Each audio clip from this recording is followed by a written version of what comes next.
Now, Russia and Venezuela have vowed to continue support for each other and condemned the economic sanctions imposed upon them by the United States.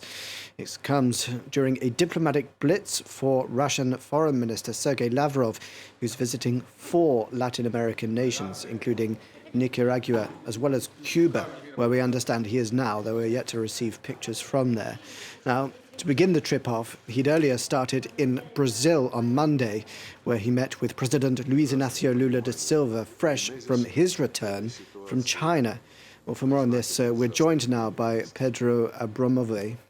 He's the director of the Open Society Foundation's NGO for Latin America and the Caribbean. Thanks so much for being with us. Now, it's worth pointing out that before courting Beijing and Moscow, Lula had already been in Washington and Europe. Is he simply trying to keep everyone happy? I think this is what Lula has done in his previous term, and it is also, I think, part of the tradition of Brazilian diplomacy, right?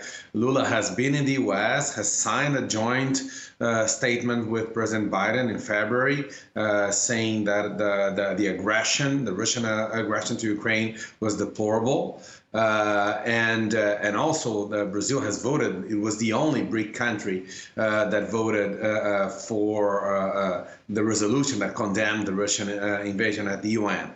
But at the same time, Brazil is part of the BRICS, so has this important and strategic partnership with China, with Russia, with India, and South Africa.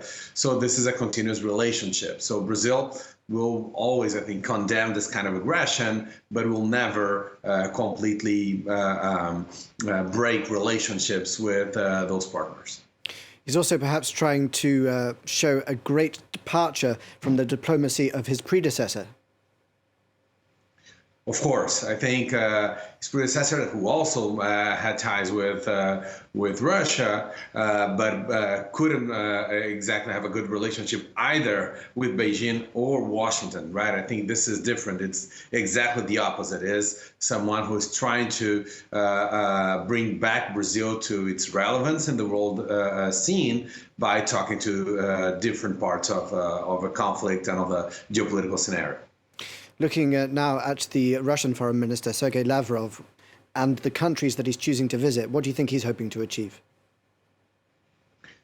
I think that it's the nature of this visit, to Brazil and the other 3 countries is very different. Of course, putting in the same trip, try to gather an idea that there is an alignment or something like that of the region with Russia, and that's not true, right? I think, of course, countries that have been suffering sanctions from the U.S. have a reason, I think, to align together, right? I think it's one of the effect of imposing sanctions, unilateral sanctions in to other countries is that, you create this kind of alliance as we're seeing. But I think that with Brazil is a very different relationship. It's not an anti-U.S. Meeting. It is, again, a strategic partnership for the country. Brazil depends on many, for example, Russian fertilizers, right? So that's the kind of relationship they're seeing there.